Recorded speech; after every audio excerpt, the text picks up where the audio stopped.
You cannot always tell the character of a man from the character of his youth.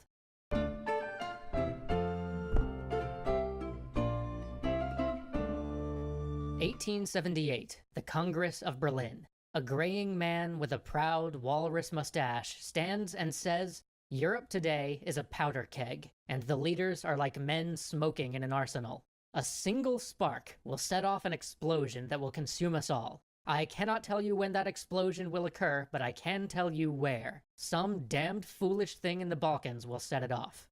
1897. A prince in the middle of his life goes to visit the man, the old man now. It is the last time the two will meet, for the younger, Wilhelm II, dismissed this old man years before. But as their visit concludes, the old man issues a warning. He says, "Your Majesty, so long as you have this present officer corps, you can do as you please. But when this is no longer the case, it will be very different for you."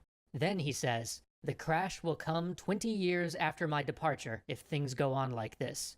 The old man will die in July of 1898. In November 1918, that prince, Wilhelm II, will abdicate the throne, having lost the backing of his army in the disaster that was the First World War. Bismarck's prediction was off by only 4 months. Such was the mind that would use Europe for a chessboard and redraw the map forever. But this was something that few could see in his youth. Otto's time in grade school was middling, and we know little of his early teenage years. But at 17, when he enters college, we begin to get a picture of the man. 6 feet of dashing, with a tousled mane of copper blonde hair, often seen walking not with a walking stick, but with a twisted staff of iron. He cut a dashing figure. Classes weren't really for him. He stopped going almost immediately, preferring Byron and Walter Scott as tutors to any other. He was quick with words and equally quick to a challenge. He got himself into more than 1 duel per month while he was at his first university, engaging in 26 contests of honor and being wounded only once. To his dying day, he would insist that he was only wounded because his opponent's rapier broke.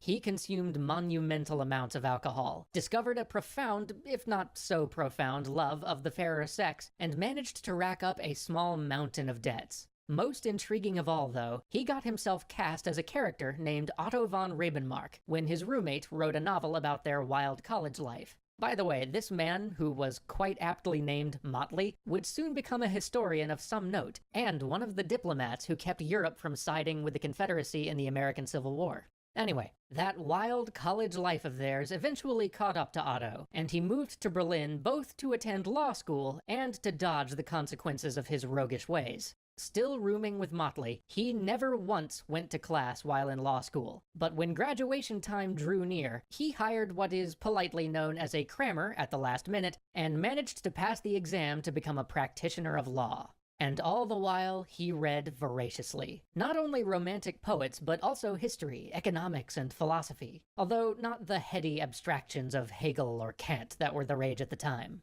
By the time he left law school, he felt ready for a career in the diplomatic service. Unfortunately, the foreign minister did not hold a high opinion of the diplomatic abilities of Prussian nobility, and preferred to hire from without. So, rather than being assigned some glorious foreign posting, Bismarck was soon sent to Aachen, a territory taken from the French in the Napoleonic Wars, and he was given the job of figuring out how to better integrate it into Prussia. This task never really captured his interest. It was the English he was far more interested in, for Aachen had become a popular spa and vacation spot for the English gentry, and, more notably, their daughters. Unfortunately, he was soon canned after he overstayed a river trip with one of these daughters by 3 months. It took some significant family influence to get this self-designated leave quietly swept under the rug, and Otto was soon involuntarily volunteered for the army. But before even his year of mandatory service was done, his mother took ill and died. This tragedy finally made his path clear. His father had never been good at managing anything, and his mother had run their more unruly estates. With her passing, Otto would take over this duty. A gentleman farmer's life for him. He was completely unprepared for this task, but he did still have his secret weapon, the one expedient that had carried him through every challenge life dealt him: cramming. So as his military service wrapped up, he devoured books on agricultural science, estate management, and economics. He even managed to get himself into a soil chemistry course at a nearby agricultural institute. Armed with this knowledge, he set to his task with vigor. And so, even as the agricultural markets of Northern Europe collapsed around him, his estate grew in value, and his diligence was matched only by his eccentricity. He became known for unpredictable behavior, like marking his entrance into a neighbor's house by firing a pistol into their ceiling, or releasing foxes into people's drawing rooms. He earned the nickname the Wildman Bismarck from the locals, and, as always, from the local ladies as well. But this wild man treated his laborers well, much better than their ceilings and drawing rooms anyway, and he further devoted himself to his studies, diving deep into history, poetry, English politics, and even philosophy, though he did still have a preference for Spinoza over the German philosophers that were informing many of his more liberal colleagues' thoughts at the time. All of this, and perhaps age, began to refine him, to smooth out his roughest edges. And though country life weighed heavy on him, in many ways he was well suited for it. It looked as though the life of a country squire was to be his calling. Over time, he settled in, he made friends. He even married a woman who seemed wholly unsuited to him, a quiet, devout woman with no interest in politics or English poetry. But she made him quite happy. In fact, he adopted her religion, pietism, to marry her. And such is the strange character of Bismarck that he did so earnestly, or at least he adopted the parts of her faith which he earnestly found compelling. But her father doubted that Otto was sincere in his conversion. This was the wild man Bismarck, after all. But Bismarck had a plan. Bismarck always has a plan. He wrote his beloved's father a letter detailing his path to finding faith, and when the man still hesitated, Bismarck, being Bismarck, seized the moment, tore all the way across Pomerania in the middle of winter, and showed up at the man's estate to convince him in person. When Bismarck returned from this excursion, he found on his desk a letter. It was an invitation to take charge of running the dikes on the Elbe. It may not seem like much, but it was an official position. His time in the doghouse with the government might be over. So he attacked the work. Then, in 1847, something monumental happened. The King of Prussia called a parliament. For the first time, Prussians would get together, debate, and vote on things.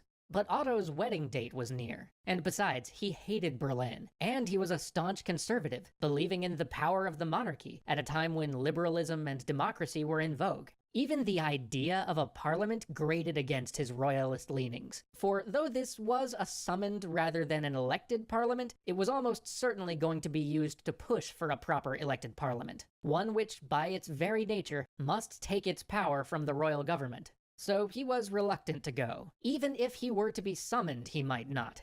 But then fate turned. He received another letter. An acquaintance, whose good graces he wanted to stay in, had suddenly fallen ill, and now requested that Otto take up his post as representative of the Prussian Saxon nobility. This request made no sense, as technically Otto was not part of the Prussian Saxon nobility. His estates were all either in Altmark or Pomerania. But never mind that, he couldn't turn down such an important request. So he made his way to the United Diet, where a push for a true parliament was already in session. Pro-democratic speeches were given. One man got up and declared that the Prussian people had only thrown back Napoleon because they were promised a constitution.